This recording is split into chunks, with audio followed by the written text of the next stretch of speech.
Narito tayo sa Brno, ang pangalawang pinakamalaking lungsod sa Czech Republic. Sa isang maliit na pamayanan sa labas ng lungsod, kung saan magkakatabi ang mga lumang gusali ng apartment, doon lumaki ang isang dalaga. Ang kanyang ama ay isang tsuper ng truck at ang kanyang ina ay isang kasambahay.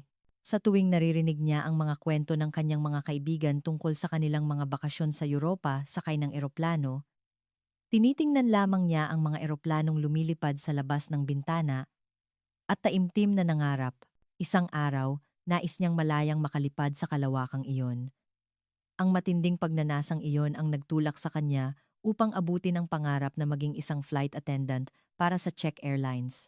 Ngunit ang kanyang unang international flight, matapos ang 3 taon sa domestic flights, ay napuno ng kabiguan. Dahil sa hindi magandang karanasan sa Beijing, China, puno ng pag-aalinlangan ang kanyang puso nang sumakay siya sa eroplanong patungong Pilipinas. Subalit, sa loob ng 13 oras na biyahe, isang hindi inaasahang turbulence ang lubusang nagpabago sa takbo ng kanyang buhay. Nagsimula ang lahat sa sandaling natapon niya ang 2 baso ng wine at napasubsob sa bisig ng isang Pilipinong lalaki. Ang kwento natin ngayon ay tungkol kay Natalie, isang babaeng Czech na buong tapang na tinalikuran ang kanyang pinapangarap na karera bilang flight attendant para sundan ang isang Pilipinong lalaki na minahal niya sa loob lamang ng ilang araw patungo sa isang bagong bansa. Ano kaya ang natuklasan niya sa Pilipinas? At paano nagbago ang kanyang buhay ngayon? Sabay-sabay nating pakinggan ang kanyang kwento. Ang inyong pag-subscribe, pag-like, pag-activate ng notification at membership ay malaking tulong para sa akin. Ang pangalan ko ay Natalie. Ipinanganak ako sa isang maliit na pamayanan sa labas ng Brno, ang pangalawang lungsod sa Czech Republic. Ang tatay ko ay isang tsuper ng truck at ang nanay ko ay isang kasambahay. Bagamat laging kapos sa pera, hindi nawalan ng pag-asa ang aming pamilya. Natalie, kahit mahirap, huwag kang susuko. Kung magsisikap ka, matutupad din ang mga pangarap mo balang araw, laging sinasabi ni nanay. Kahit magaspang na ang kanyang mga kamay sa katatrabaho, hindi nawala ang positibong pananaw niya sa buhay. Dahil sa mga magulang na tulad nila, lumaki akong may pangarap na balang araw ay makalabas sa maliit na pamayanang ito at makita ang mas malawak na mundo. Noong nag-aaral pa ako, tuwing bakasyon, ipinagmamalaki ng mga kaibigan ko ang kanilang mga biyahe sa Paris, Rome, at Barcelona. Sa kalagayan ng aming pamilya, hindi namin kayang maglakbay sa labas ng Czech Republic ni hindi nga namin madalas magawang lumabas ng Brno. Sa daan pa uwi, kapag tumitingin ako sa langit, nakikita ko ang mga eroplanong nag-iiwan ng puting guhit habang lumilipad. Sa tuwing nakikita ko iyon, iniisip ko, gusto ko ring tanawin ang mundo mula sa itaas. Gusto kong malayang lumipad sa pagitan ng mga ulap. Ang pagnanasang iyon ang nagtakda ng landas na aking tatahakin. Pagkatapos ng high school, sa halip na magkolehiyo, pinili ko ang ibang daan. Nagpasya akong subukan ang isang propesyon na pinapangarap ng maraming kababaihan, ang pagiging isang flight attendant. Marami sa paligid ko ang nag-alala. Natalie, alam mo ba kung gaano kahigpit ang kompetisyon? Hindi iyan magiging madali, pero hindi ako sumuko. Inalala ko ang tiyaga na ipinakita ng aking mga magulang at naghanda akong mabuti. Nag-aral ako ng mga wika, serbisyo, at naghanda para sa mga interview. At isang hindi kapani-paniwalang bagay ang nangyari. Sa isang subok lang, natanggap ako sa Czech Airlines, ang pangunahing airline ng aming bansa. Nang matanggap ko ang balita, napaiyak ako sa tuwa. Umiyak din ang aking mga magulang. Ang galing mo talaga, anak, nagawa mo. Ang mga salitang iyon ni tatay ay malinaw pa rin sa aking isipan. Lumipat ako sa Prague at nagsimula ng aking karera sa domestic flights. Sa una, lahat ay bago at nakakakaba. Ngunit sa paglipas ng panahon, nasanay na rin ako sa trabaho. Natutunan kong makisalamuha sa mga pasahero at naging bihasa sa mga serbisyo sa loob ng eroplano. Lumipas ang 3 taon. Marami akong natutunan at nakalikha ng magagandang alaala. Ngunit paminsan-minsan, may mga tanong na sumusulpot sa aking isipan. Sa domestic flights, nakikita ko ang mga transit passengers, mga taong mula sa iba't ibang lahi na dumadaan sa Czech Republic patungo sa ibang bansa. Sa tuwing nakikita ko sila, naiisip ko, saan kaya sila pupunta? Saang bansa sila nanggaling? Isang araw, nagpasya ako. Gusto kong maranasan ang higit pa. Gusto kong makita ang mas malawak na mundo. Kaya't nagpasya akong mag-apply para sa international flights. Nang sabihin ko ito sa aking mga magulang, medyo nag-alala si nanay. Hindi ba mas mahirap ang international flights? Maraming long-haul flights.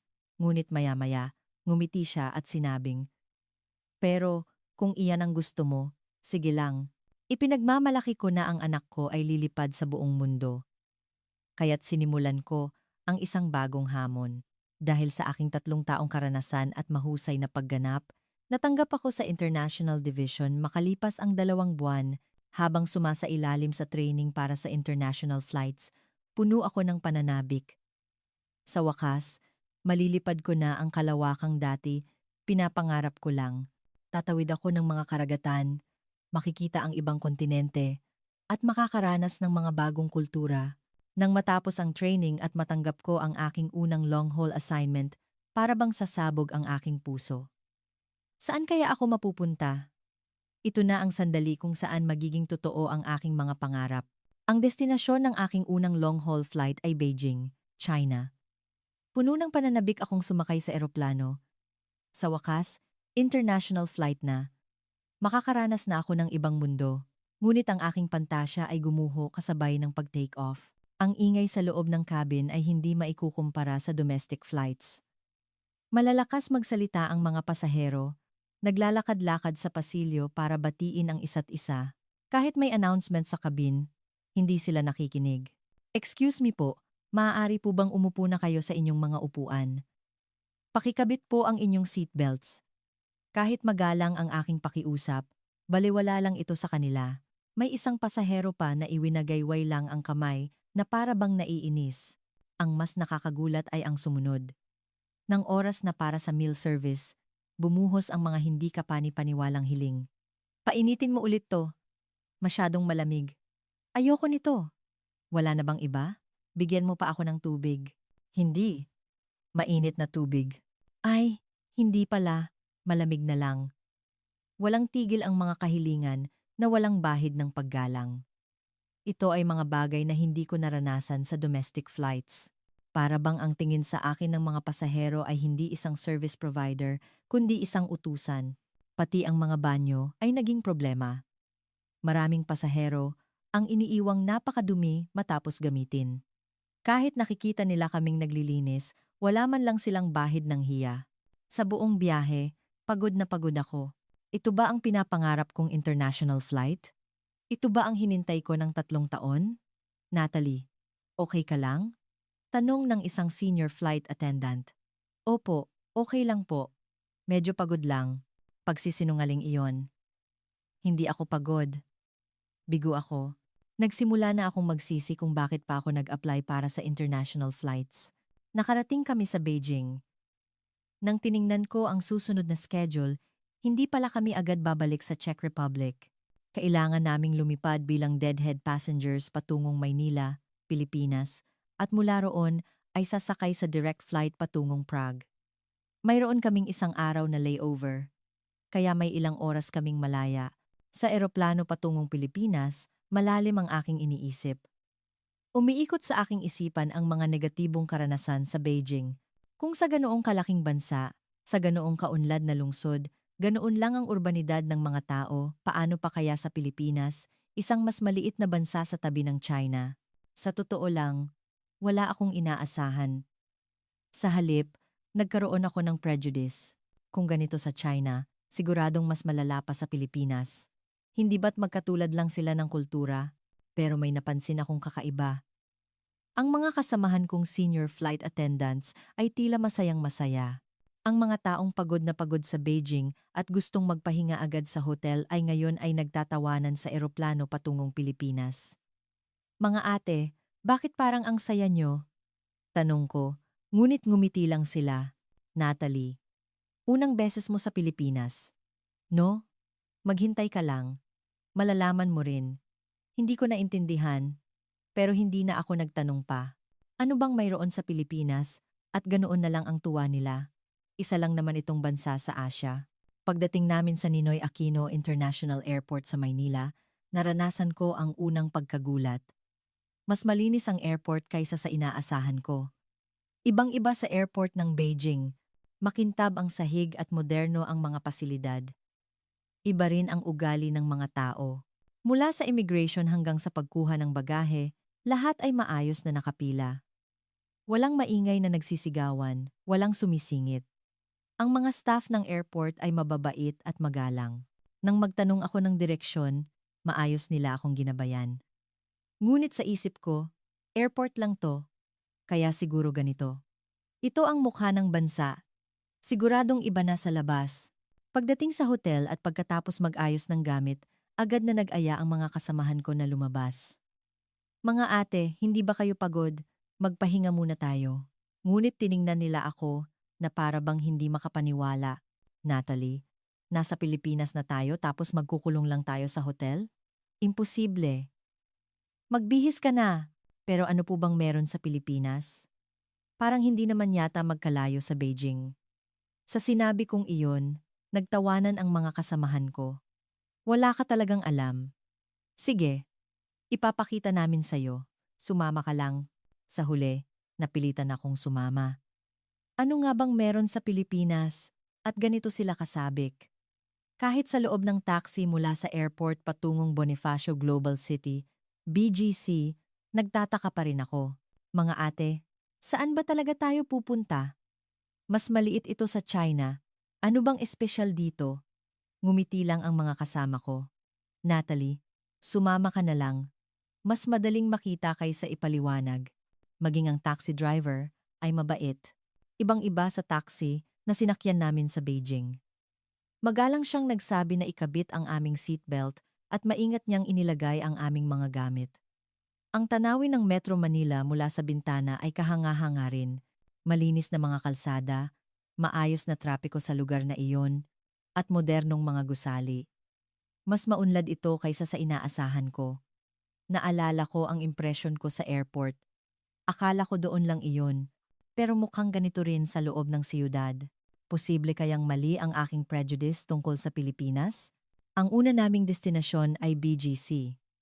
Isang lugar na puno ng mga kabataan, mga tindahang may kakaibang estilo, at mga street performers. Napakasigla ng lugar. Wow, ang ganda ng atmosphere dito, sabi ko.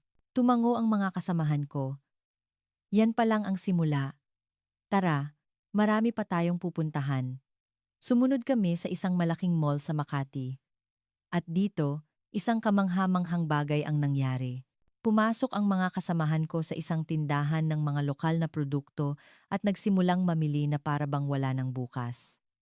Mga ate, anong ginagawa niyo? Ang dami niyan. Anong gagawin niyo dyan? Natalie, bumili ka na rin. Magsisisi ka kapag hindi ka bumili. Pero parang pang isang taon na yan. Bakit ang dami niyong binibili? Tiningnan nila ako na para bang gulat na gulat. Hindi mo talaga alam. Ang gaganda ng mga produktong Pilipino. Mura na. Dekalidad pa. Kung sa bansa natin to bibilhin, doble ang presyo. Nag-aalinlangan ako, ngunit dahil sa kanilang pamimilit, kumuha na rin ako ng ilan. Sa totoo lang, wala akong masyadong inaasahan. Habang naglilibot kami, may isa pa akong napagtanto. Ang mga tao ay napakabait. Ang mga staff sa tindahan, kahit alam nilang dayuhan ako, ay matiyagang nagpapaliwanag sa Ingles. Kapag nagtatanong ako ng direksyon, halos ihatid pa nila ako.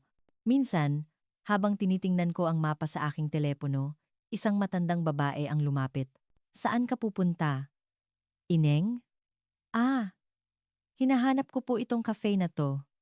Tiningnan ng lola ang telepono ko at personal akong sinamahan hanggang sa tapat ng cafe. Nang magpasalamat ako, kumaway lang siya at umalis. Sa Beijing, imposible itong mangyari. Ang mga tao ay nag-aalala sa akin na halos nakakahiya na. Ito ba talaga ay Asia pa rin? Pagsapit ng gabi, pumunta kami sa isang upscale area sa BGC. Nagliliwanag na mga neon sign, mga mamahaling tindahan, at isang sopistikadong kapaligiran. Talagang namangha ako. Dito tayo mag-dinner, Natalie. Nakakain ka na ba ng pagkaing Pilipino? Hindi pa po. First time ko. Pumasok kami sa isang restaurant na naghahain ng Filipino food. Ang tunog ng nilulutong pagkain, ang mabangong amoy, at ang lamesang puno ng iba't ibang putahe. Wow! Iyon lang ang nasabi ko. Tinuruan nila ako kung paano kumain ng crispy pata at sinubukan ko rin ang kare-kare. Mas masarap ito kaysa sa anumang pagkaing natikman ko. Totoo. Mga ate, ang sarap nito. Hindi ka panipaniwala. Sabi sa'yo eh. Iba ang Pilipinas. Pagkatapos kumain, naglakad-lakad kami sa gabi. Mahigit 10:00 na ng gabi, pero marami pa ring tao sa labas. Ang nakakagulat ay maraming babae ang naglalakad mag-isa kahit gabi na. Ate, ligtas ba dito kahit gabi na? Oo naman. Ang Pilipinas ay napakabuti ng peace and order. Okay lang maglakad mag-isa sa gabi. Sa Beijing, sinabihan kami na mag-ingat kapag dumilim na, ngunit sa Pilipinas, ibang-iba. Maraming CCTV sa paligid, madalas magpatrol ang mga pulis, at ang mga tao ay nagbibigayan. Pauwi sa hotel, nakaramdam ako ng hiya. Napagtanto ko kung gaano kamali ang aking prejudice tungkol sa Pilipinas. Isang insulto na ikumpara ito sa China. Mga ate, sorry po. Mali po lahat ng iniisip ko tungkol sa Pilipinas. Sagot ko na ang dinner natin. Naku, si Natalie, tinamaan na ng Philippine fever. Haha, nagtawanan sila. Pero seryoso ako. Sa loob ng wala pang isang araw, lubusan akong nahulog sa bansang ito. Ang kabaitan ng mga tao, ang malinis na kalye, ang masarap na pagkain, at ang ligtas na gabi. Lahat ay perpekto. Nang gabing iyon, kahit nakahiga na sa kama, ang Pilipinas pa rin ang nasa isip ko. Nalungkot ako sa isiping kailangan ko nang bumalik sa Prague bukas. Gusto ko pa sanang manatili. Pero profesional ako, kailangan kong mag-focus. Bukas, isang 13 oras na long-haul flight ang naghihintay. Kinabukasan, bilang isang profesional, inayos ko ang aking sarili at sumakay sa eroplanong patungong Prague. Isinantabi ko ang aking paghanga sa Pilipinas at nag-focus sa trabaho. Ngayon, isang 13 oras na direct flight ito. Dahil bago pa lang ako, sa economy class ako na-assign. Ang mga senior ko naman ay nasa business at first class. Nagsimula nang sumakay ang mga pasahero. Sinalubong ko sila ng isang matamis na ngiti sa may pinto. Karamihan ay Europeo, ngunit mayroon ding ilang Pilipino. Ngunit may isang pasahero na laging napapansin ng aking mga mata. Isang binatang nakaupo malapit sa kanang pakpak ng eroplano. Mga nasa mid-20 siya at tahimik na nagbabasa ng libro. Habang naglilingkod sa biyahe, lagi siyang nasa isip ko. Bakit kaya? Karaniwan, maraming lalaking pasahero ang sumusulyap sa mga flight attendant, pero siya, hindi ganoon ang tingin. Ilang beses kaming nagkatinginan. Nginitian ko siya ng isang profesional na ngiti at ngumiti rin siya pabalik. Iyon lang. Walang hindi kinakailangang tingin. Walang kakaibang hiling. Naisip ko, may gusto kaya siya sa akin? O nagkataon lang na madalas kaming magkatinginan? Nasa kalagitnaan na kami ng biyahe nang biglang may humingi ng inumin. May dala akong 2 baso ng wine sa magkabilang kamay habang naglalakad sa pasilyo. At nangyari na nga. Biglang yumanig ng malakas ang eroplano. Isang hindi inaasahang malakas na turbulence. Narinig namin ang nagmamadaling boses ng kapitan. Flight attendants, be seated immediately. Passengers, please fasten your seatbelt securely. Pero huli na ang lahat. Nakatayo ako sa gitna ng pasilyo, hawak ang 2 baso ng wine. Nagsimulang umalog ng malakas ang eroplano. Bigla akong nawalan ng balanse. Natapilok ako at tumagilid ang aking katawan. Naku! Hindi! Sa isip ko, malaking gulo ito. Natumba ako patungo sa katabing upuan. Nabitawan ko ang mga baso ng wine. Sa isang malakas na tunog, tumalsik ang red wine sa ere. Aray! Narinig kong may damit na nabasa ng wine. Sa kabutihang palad, may sumalo sa akin. Ang lalaking pasahero kanina. Ang lalaking nagkatinginan kami. Hindi ako nasaktan, ngunit ang kanyang puting polo ay puno ng mantsa ng red wine. Natalsikan din ang kanyang pantalon. Bigla akong natauhan. Gumawa ako ng malaking pagkakamali. Sa unang international long-haul flight ko, natapunan ko ng wine ang isang pasahero. Siguradong may parusa ito. Baka matanggal pa ako sa trabaho. Nagdilim ang aking paningin. Naluha ako. So sorry po. Pasensya na po talaga. Babayaran ko po. Paulit-ulit akong humingi ng tawad. Ayon sa manual, dapat ay kalmado ako sa ganitong sitwasyon. Pero blanko ang isip ko. Okay lang po. May masakit ba sa inyo? Mas inalala pa niya ako. Hindi ako makapaniwala. Nasira ang damit niya, pero ako pa ang inaalala niya. Opo, okay lang po ako. Pero yung damit niyo, okay lang ang damit. Malakas pa ang turbulence, kaya manatili po muna kayong ligtas. Nagpapatuloy pa rin ang turbulence. Pinaupo niya ako sa bakanting upuan sa tabi niya. At siya rin ay muling nag-seatbelt. Huminahon po kayo. Magiging okay din ang lahat. Kalmado ang kanyang boses. Para bang pinapakalma niya ako, pero hindi ako mapakali. Unang long-haul flight, nagkamali agad. Paano ko ito ipapaliwanag sa kumpanya? Pagkatapos ng turbulence, tumayo ulit ako. Inabot ko sa lalaki ang aking business card. Pasensya na po talaga. Ito po ang pangalan at contact number ko. Babayaran ko po ang damit. Pakisend na lang po ang resibo. At may isa pa po akong pakiusap. Ano po iyon? Pwede po bang huwag na kayong mag-complain sa kumpanya? Please po. Nanginginig ang boses ko. Tiningnan niya ako sandali at kinuha ang card. Huwag po kayong mag-alala. Itong damit na ito ay luma na rin, pwede nang itapon. Hindi ako magrereklamo. Talaga po? Okay lang po talaga? Opo. Totoo po. Ang mga hindi inaasahang pangyayari ay nangyayari sa lahat. Hindi nyo naman sinasadya. Naiiyak na ako. Gumaan ang loob ko at nakaramdam ako ng pasasalamat. Ngunit alam na ng team leader ko ang nangyari. Natalie, pagdating sa Prague, kailangan mong sumailalim ulit sa retraining. Opo, naiintindihan ko po. Sa kabutihang palad, hindi niya alam na ibinigay ko ang aking contact number. Isa iyong malinaw na paglabag sa manual. Sa natitirang oras ng biyahe, maingat kong tinapos ang aking serbisyo. Ang lalaking pasahero ay nanatiling tahimik na nakaupo, suot pa rin ang basang polo. Paminsan-minsan, kapag nagkakatinginan kami, ngumingiti siya na para bang sinasabing okay lang. Pagdating sa Prague, nakahinga ako ng maluwag. Mukhang naiwasan ko ang pinakamasamang sitwasyon. Ngunit sa loob ng ilang araw na bakasyon, hindi maalis sa isip ko ang nangyari. Umuwi ako sa aming bayan sa Brno upang maghanap ng kapayapaan sa bahay ng aking mga magulang.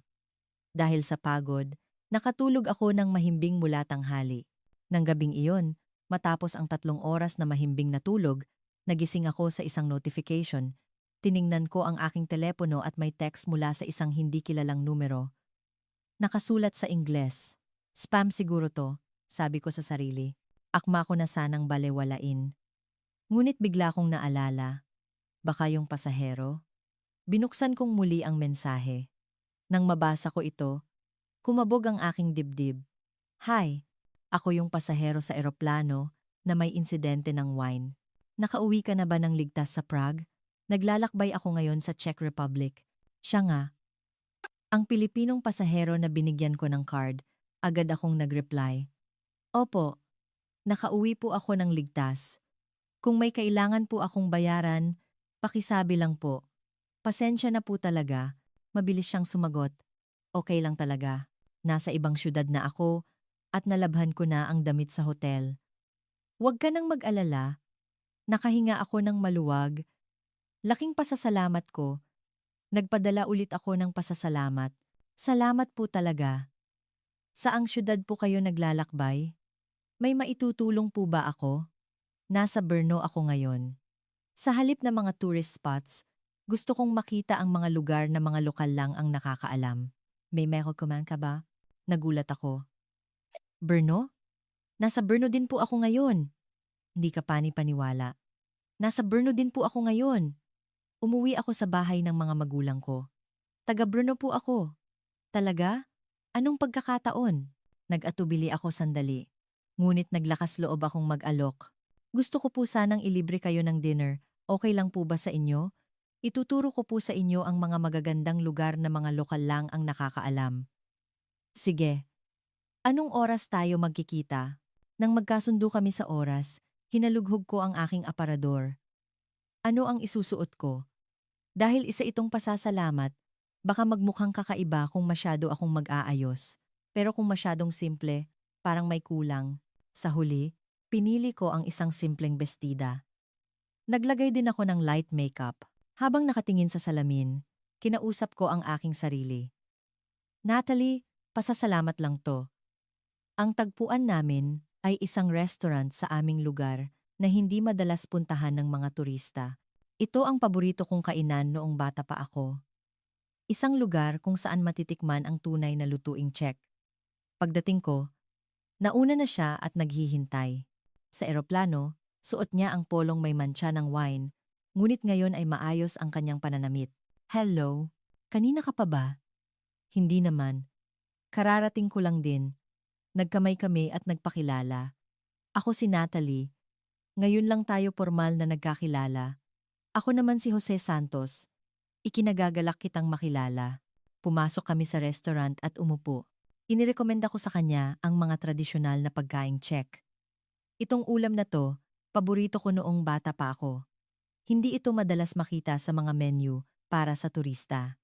Subukan mo. Sige, kung ikaw ang nagrekomenda, tiwala ako. Nang dumating ang pagkain, dahan-dahan kaming nagsimulang kumain. Muli akong humingi ng taos-pusong paumanhin. Pasensya na po talaga.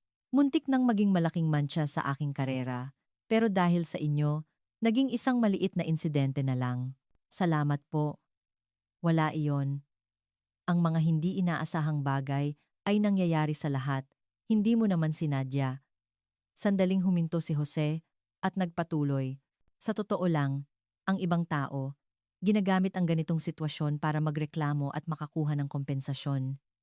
Pero ikaw, sa halip na ganoon, tapat mong sinabi na babayaran mo. Humanga ako sa'yo. Namula ang aking mukha. Nahiya ako sa papuri. Ginawa ko lang po ang tama. Pero maraming tao ang hindi gumagawa ng tama. Kaya espesyal iyon.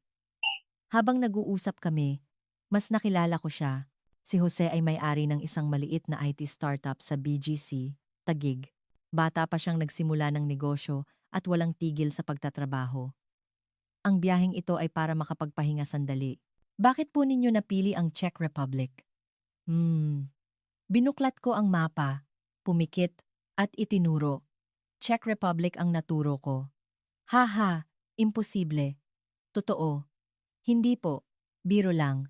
Sa totoo lang, marami akong narinig na maganda ang Prague, kaya gusto kong puntahan.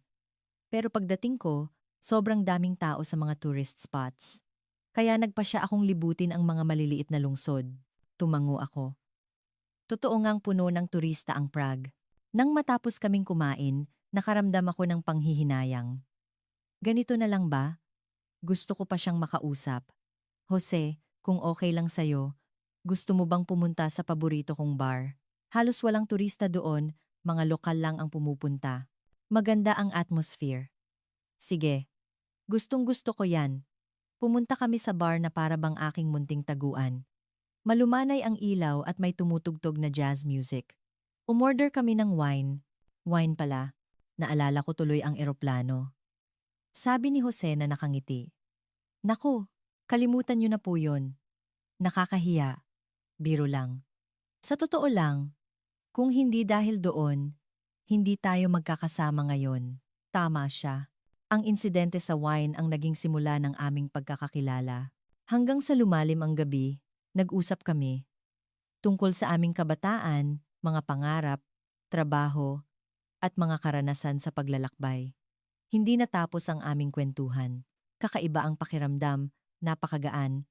Kahit unang beses naming magkita, para kaming matagal ng magkaibigan. Nang iniinom na namin ang huling baso ng wine, napagtanto ko, gusto ko pang makasama ang taong ito. Ano kayang damdamin ito? Paglabas namin ng bar, hating gabi na. Dumampi sa aking mukha ang malamig na hangin, ngunit mainit ang aking puso. Maingat na nagtanong si Jose. Natalie, sobrang gabi na. Okay ka lang ba? Tatawag ba ako ng taxi? Nag-atubili ako. Kung iisipin ko ng tama, dapat na akong umuwi. Ngunit iba ang sinasabi ng aking puso. Gusto ko pa sanang manatili. Nagulat si Jose sa aking sinabi. At dahan-dahan siyang tumango. Malapit lang ang hotel ko. Gusto mo bang uminom pa ng tsaa doon? Siya. At ganoon nga, magkasama naming pinalipas ang gabi. Sa kwarto ng hotel, habang pinagmamasdan ang mga ilaw ng burno sa gabi, mas malalim pa ang aming napag-usapan. Hindi nagtagal, nakasandal na kami sa isa't isa, at natural na naghalikan. Ang gabing iyon ang pinaka-espesyal sa aking buhay. Hindi lang ito pisikal na atraksyon, kundi isang koneksyon ng mga kaluluwa. Kinabukasan, nagising ako sa hotel ni Jose. Sumisilip ang sikat ng araw sa bintana. Tumingin ako sa tabi ko at tulog pa si Jose. Naramdaman ko ang isang kilig na matagal ko nang hindi naramdaman. Kumakabog ang aking dibdib. Ito na ba ang pag-ibig? O isang panandali ang damdamin lang? Nagising si Jose. Good morning. Nakatulog ka ba ng maayos? Oo, salamat. Pumunta kami sa isang cafe malapit sa hotel. Umorder kami ng kape at umupo sa tabi ng bintana. Mainit ang sikat ng araw. Unang nagsalita si Jose. Natalie, maaaring isipin mo na isa lang itong one-night stand. Pero gusto kong seryosohin ito. Bumilis ang tibok ng aking puso. Anong ibig mong sabihin? Pwede ba tayong maging magkasintahan? Alam kong magiging long distance. Pero, ibinaba ko ang aking tasa. Napakabilis ng kanyang pagtatapat. Ngunit hindi ako tumutol. Sa halip, natuwa ako. Gusto ko rin. Pero sigurado ka ba? Nasa Czech Republic ako at ikaw naman ay nasa Pilipinas. Okay lang. May video calls naman ngayon at pwede tayong magkita paminsan-minsan. Gusto kong subukan. Ako rin. Nagkahawak kami ng kamay. Sa loob ng cafe. Sa labas ng bintana, tanaw ang umaga ng Brno. Sa lungsod kung saan ako ipinanganak at lumaki. Nakatagpo ako ng isang makahulugang pag-ibig. Nang gabing iyon, magkasama ulit kami. Bumalik kami sa bar na pinuntahan namin kagabi. Sa parehong upuan, uminom kami ng wine at nag-usap ng mas malalim. Natalie, ano ang gusto mong gawin sa buhay mo? Sa totoo lang, naguguluhan ako ngayon. Pangarap ko ang maging flight attendant. Pero nang maranasan ko na ang international flights, iba pala sa inaasahan ko. Lalo na ang long haul. Sobrang hirap. Natural lang na mahirap. 13 oras kang lumilipad. Tama. At ngayon, parang may mas mahalaga na kaysa sa paglipad. Ano iyon? Ang oras kasama ang taong mahal ko. Hinawakan ni Jose ng mahigpit ang aking kamay. Pareho tayo ng iniisip. Ang gabing iyon ay mas naging mainit. Kinumpirma namin ang aming nararamdaman para sa isa't isa. Kahit maikli ang aming pagkikita, alam naming pareho na ito ay tadhana. Kinabukasan, oras na para maghiwalay. Kailangang ipagpatuloy ni Jose ang kanyang paglalakbay sa ibang lungsod at kailangan ko namang bumalik sa Prague para magtrabaho. Nakalulungkot. Ako rin, pero simula pa lang naman ito. Tama, mag-usap tayo palagi. Ako rin. Mag-ingat ka. Nagyakapan kami. Isang mahabang yakap. Ayaw naming maghiwalay. Ngunit kailangan. At doon nagsimula ang aming long-distance relationship. Ang unang ilang linggo ay masaya. Madalas kaming mag-video call at mag-text. 7 oras ang aming time difference, ngunit nag-adjust kami para makapag-usap. Ngunit sa paglipas ng panahon, naramdaman ko ang hirap ng sitwasyon. Kapag nasa flight ako, hindi kami makapag-usap. Sa loob ng 13, minsan 15 oras, hindi alam ni Jose kung ligtas ba ako o maayos ang kalagayan ko. Natalie, okay ka lang? Nakadating ka na? Pagbukas ko ng telepono pagkatapos ng flight, laging may mensahe si Jose na puno ng pag-aalala.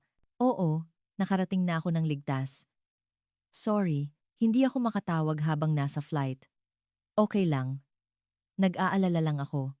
Nag-aalala lang ako. Naiinis din ako.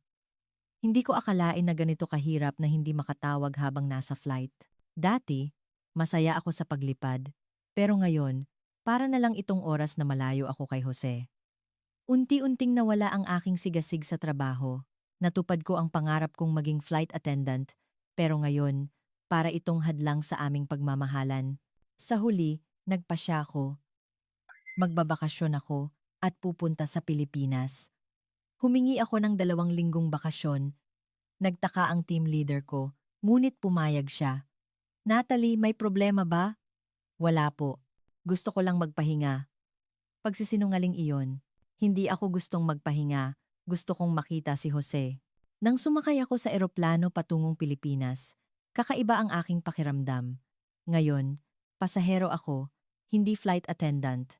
At pupunta ako para makita ang aking Pilipinong boyfriend.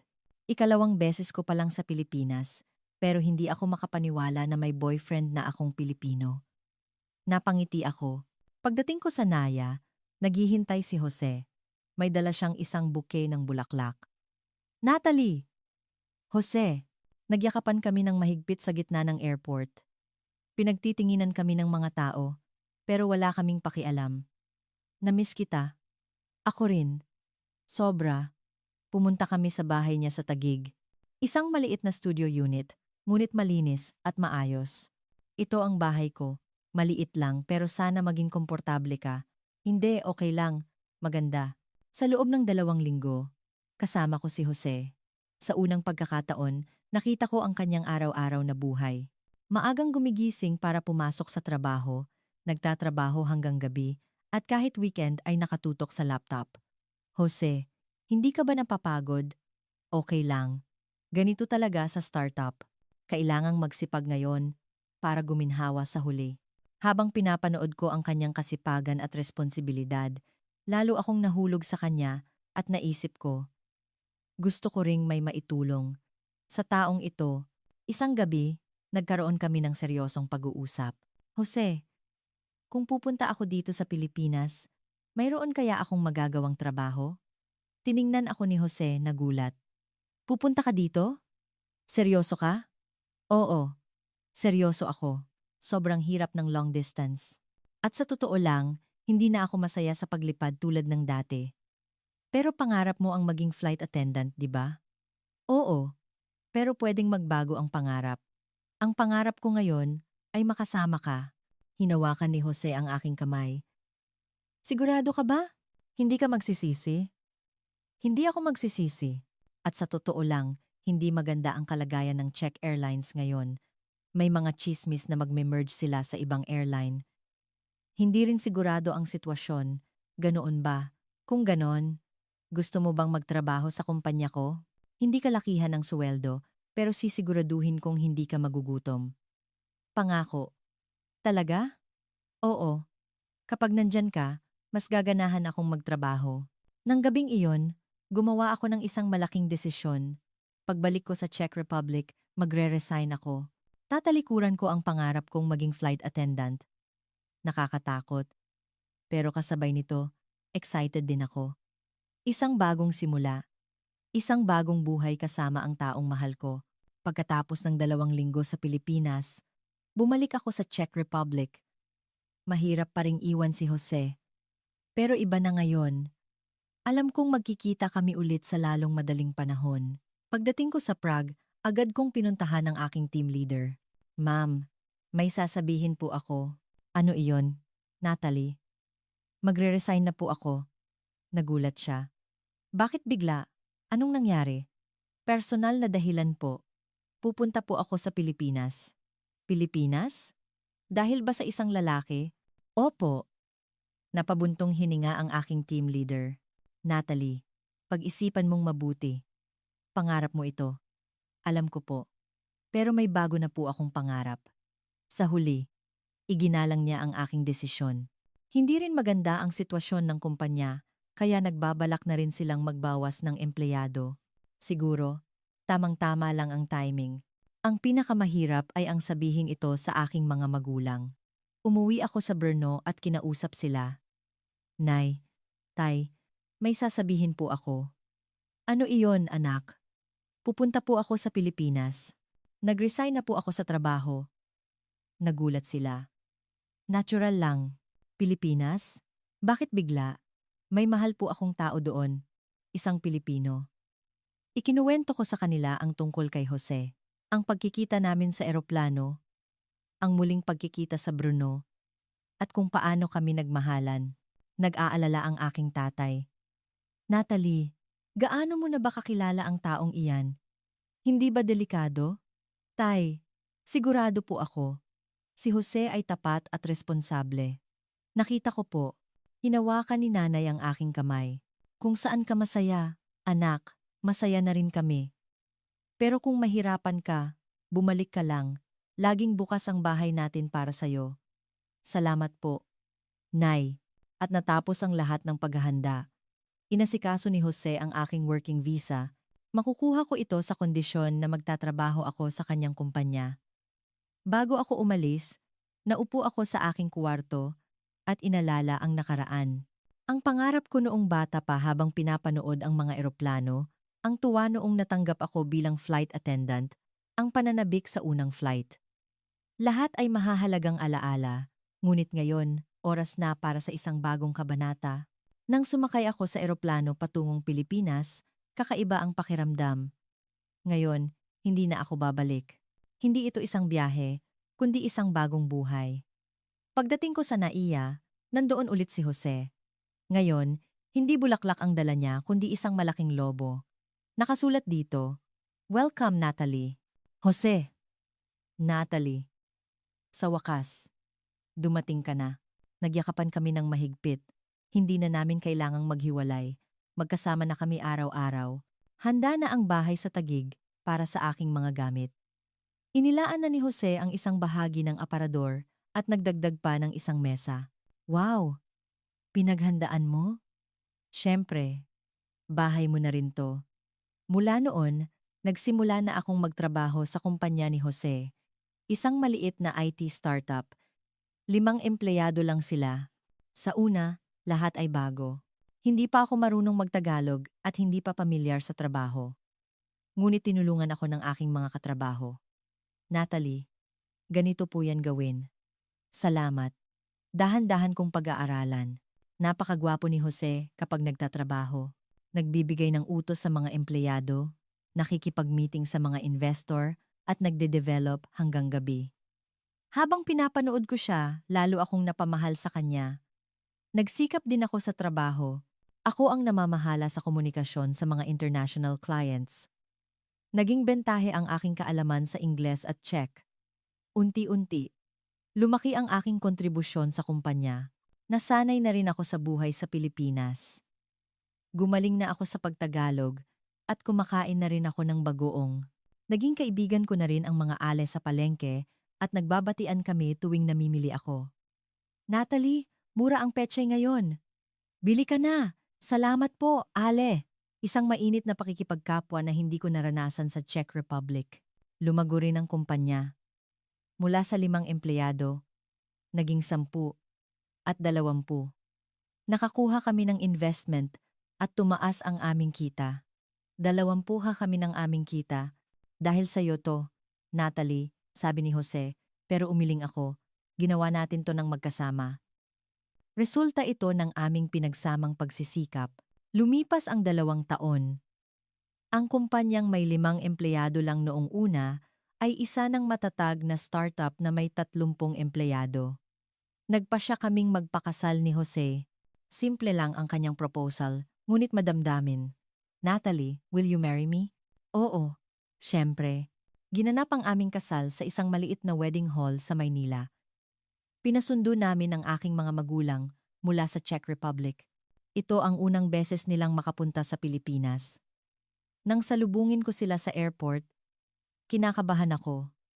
Ano kaya ang magiging tingin nila sa Pilipinas? Natalie, Nay, Tay, nagyakapan kami sa airport. 2 taon kaming hindi nagkita. Dalaga ka na talaga, anak. Kayo po, hindi nagbago. Habang papunta kami sa Maynila, kinakabahan ako. Pinagmasdan ko ang kanilang mga mukha habang nakatingin sa labas. Unang nagsalita si tatay, Natalie, napakaganda pala dito. Di ba po? Sabi ko sa inyo. Tumango rin si nanay. Napakalinis at maayos. Ibang-iba sa Brno. Sa loob ng ilang araw, ipinasyal ko sila sa Maynila. Intramuros, Luneta Park, mga mall sa Makati. Namangha sila sa lahat ng bagay, lalo na nang makita nilang ligtas maglakad sa gabi. Natalie, ganito ba kaligtas dito kahit gabi na? Opo, Nay. Napakabuti ng peace and order sa Pilipinas. Hindi ka pani-paniwala. Sa Europa, imposible yan. Binisita rin nila ang kumpanya ni Jose. Malinis na opisina, mga batang masisipag na empleyado, mga modernong kagamitan, lahat ay kahanga-hanga. Dito ka pala nagtatrabaho, anak. Opo, Tay. Ako po ang namamahala sa international accounts. Sinabi ni tatay kay Jose. Ingatan mo ang anak namin. Huwag po kayong mag-alala. Aalagaan ko po siya. Sa araw ng kasal, umiyak ang aking mga magulang, luha ng kaligayahan. Natalie, ngayong nakikita ka naming ganito kasaya, masaya na rin kami. Nay, salamat po, sobrang saya ko po. Sa reception, sinabi ni tatay. Lahat kayo, salamat po sa pagtanggap sa aming anak.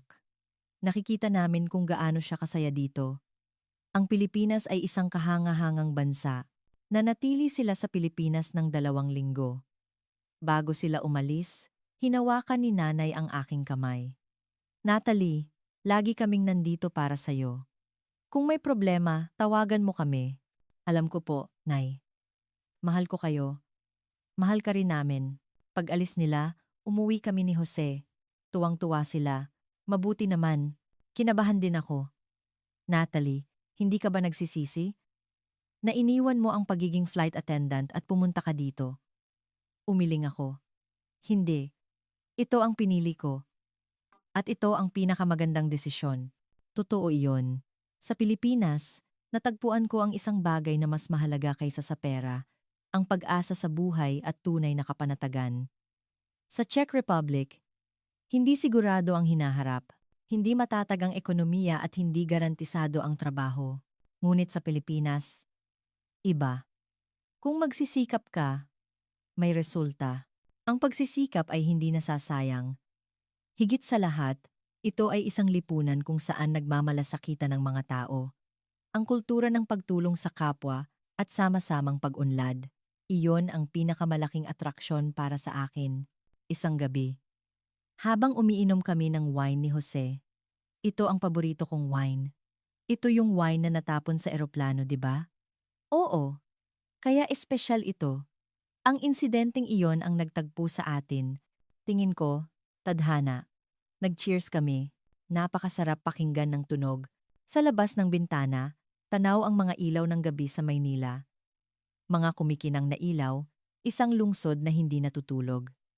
Lahat ng ito, bahagi na ng aking buhay. Ang dalagang lumaki sa isang maliit na pamayanan sa Brno, Czech Republic, ay ngayon, ay may bagong buhay sa Pilipinas. Tinalikuran ko ang pangarap na maging flight attendant, ngunit nakahanap ako ng mas malaking pangarap. Ang pangarap na palaguin ang kumpanya, kasama ang taong mahal ko, at bumuo ng isang kinabukasan. Iyon ang aking pangarap ngayon. At balang araw, kapag nagkaanak na kami, ikukuwento ko ito sa kanya. Ang kwento kung paano nagkita ang nanay at tatay niya dahil sa isang insidente ng wine sa eroplano.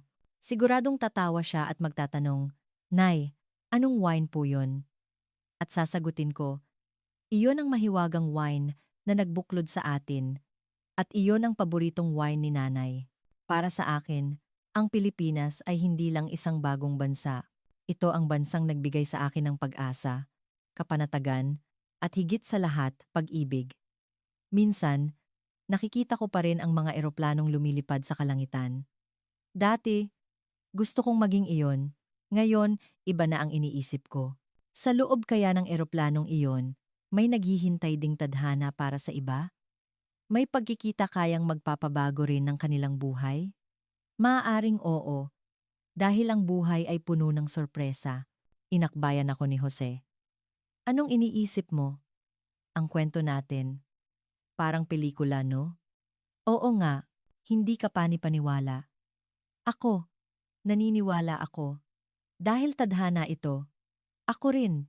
Muli naming itinaas ang aming mga baso, ang mahiwagang wine. Cheers! Cheers! Ito ang aking kwento. Mula Brno, Czech Republic hanggang Taguig, Pilipinas. Mula sa isang flight attendant patungo sa isang empleyado ng startup, mukha mang tinalikuran ko ang isang pangarap. Ngunit sa katotohanan, nakahanap ako ng mas malaki pa, at lahat ng ito ay naging posible dahil sa bansang Pilipinas. Ligtas, puno ng pag-asa at pagkakataon. Dito, nabubuhay ako sa aking ikalawang buhay. Salamat Pilipinas. At salamat sa iyo, mahal kong Jose, sa inyong mga nakikinig sa kwentong ito, nais ko ring sabihin. Minsan, ang desisyong mukhang pagtalikod sa isang pangarap ay maaaring daan patungo sa mas malaking kaligayahan. Maglakas loob kayo, piliin ninyo ang pag-ibig, at buksan ang inyong puso sa mga bagong posibilidad. Dahil ang inyong mahiwagang wine ay naghihintay lang sa isang lugar. Kumusta ang ating kwento ngayong araw? Kung nagustuhan ninyo, huwag kalimutang mag-subscribe, i-like, at i-activate ang notifications para sa mas maraming kwento. Ang inyong membership at pagpindot sa hype button ay makakatulong upang maibahagi natin ang mga nakakaantig na kwento sa mas maraming tao. Salamat sa panonood.